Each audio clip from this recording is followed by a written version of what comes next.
தேவ சமூகத்தில், கர்த்தருடைய சமூகத்தில் நாம் இருக்கும் பொழுது நமக்கு எந்த பிரச்சனையுமே வர்றதில்லை. ஆமென் சொல்லுங்களேன். அவருடைய சமூகத்தை விட்டு விலகி போகிறவர்களை வேதத்தை வாசிக்கும் பொழுது அவர் சமூகத்தை விட்டு விலகி போகிறவர்களுக்கு மாத்திரம்தான் பிரச்சனைகள் இருக்குது. ஒரு ஆமென் சொல்லுங்களேன். நானே அரணும் கோட்டையுமாய் நான் இருக்கிறேன். ஒரு ஆமென் சொல்லுங்களேன். ஹல்லேலூயா. அந்த சேனைகளின் கர்த்தர் நம்மோடு கூட இருக்கிறார். ஹல்லேலூயா. அவருடைய சமூகத்திலேருந்து நம்ம விலகி போகும் பொழுது நிச்சயமாக ஏன் பிரச்சனை ஸ்டார்ட் ஆகுது கரெக்டாக பாருங்க. நீங்கள் ஆண்டவர் சொன்ன பாருங்க, நீ போக வேண்டியது லெஃப்ட்டு, ஆனால் நீ ஏன் ரைட் கட் பண்ண? அப்போ உனக்கு பிரச்சனை வரும். அப்போ நமக்கு கொடுத்ததான அந்த நியமித்ததான ஓட்டம் என்பது ஒன்று இருக்கு. ஆண்டவருடைய பிள்ளைகளுக்கு விதிக்கப்பட்ட விதிகள் என்பது வேற மாதிரி இருக்கு. எல்லாருக்கும் கொடுக்கப்பட்டதான சட்டங்கள் நமக்கு இல்லை. ஒரு ஆமென் சொல்லுங்களேன். நமக்கென்று ஒரு சட்டத்திட்டங்கள் இருக்கு, நமக்கான ஒரு கட்டுக்கோப்புகள் இருக்கு, நமக்கான கட்டளைகள் இருக்கு, நமக்கான நியாயங்கள் இருக்கு, நமக்கான வழிவகைகள் இருக்கு. அவர்கள் செய்வது போல நம்ம செய்ய முடியாது. கையை தட்டி உற்சாகமா, நமக்கென்று கொடுக்கப்பட்ட வழிவகைகள் வேற. கிழக்குக்கும் மேற்குக்கும் சம்பந்தம் ஏது? கிழக்குக்கும் மேற்குக்கும் சம்பந்தம் ஏது? அவங்களுக்கு வேற, நமக்கு வேற. ஒரு ஆமென் சொல்லுங்களேன். நமக்கு கொடுக்கப்பட்ட விதிகள் என்பது வேற. அதற்குள்ளாக நாம கடந்து செல்ல வேண்டும். கர்த்தருடைய பிரியமானவர்களே, ஹல்லேலூயா. எல்லாவற்றையும் செய்வதற்கு எனக்கு அதிகாரம் உண்டு, ஆனால் அது எனக்கு தகுதியா இராது என்று பவுல் சொல்லுகிறார். ஒரு ஆமென் சொல்லுங்களேன். எல்லாவற்றையும் செய்யலாங்க. நமக்கு யாரோ நோ லிமிடேஷன். யார் நம்மளை கேட்க போறாங்க? யார் கேட்க போறாங்க? எல்லாத்தையும் செய்யலாம்.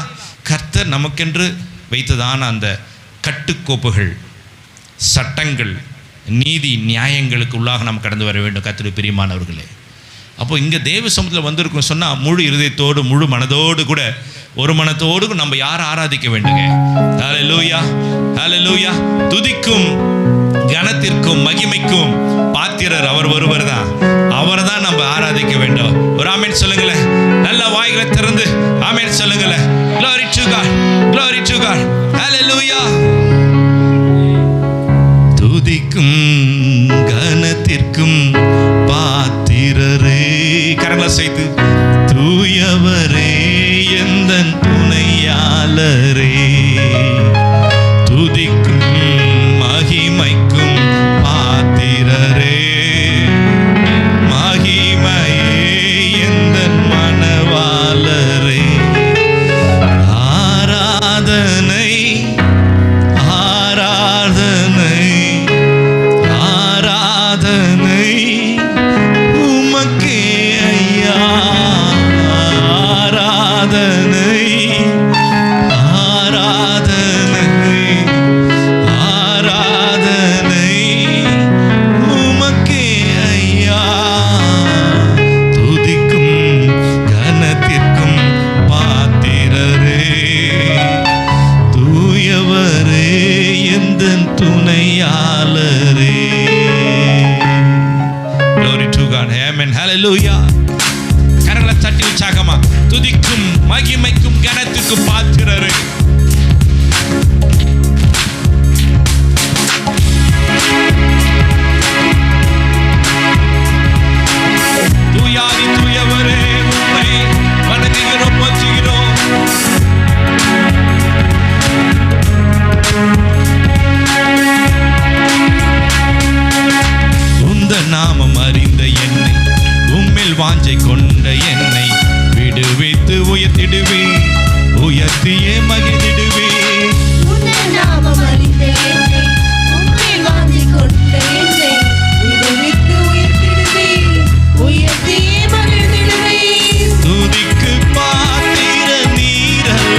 துதிக்கு பாத்திர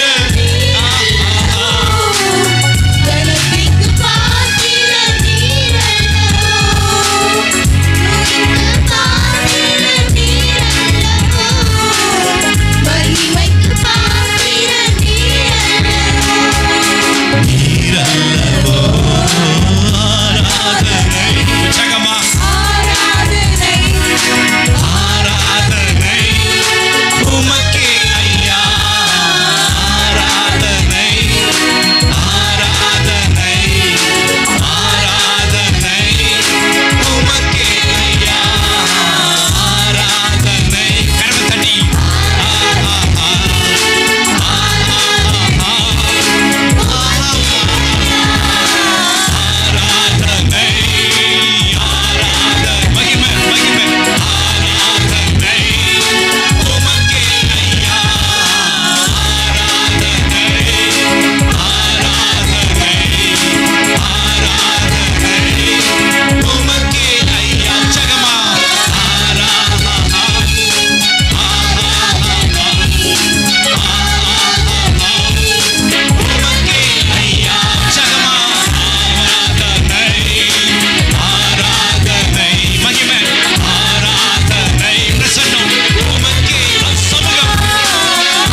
கனத்திற்கும் மகிமைக்கும் பாத்திரர நம்ம அவர் நாமத்தை சொல்லி நம்ம துதிக்கும் பொழுது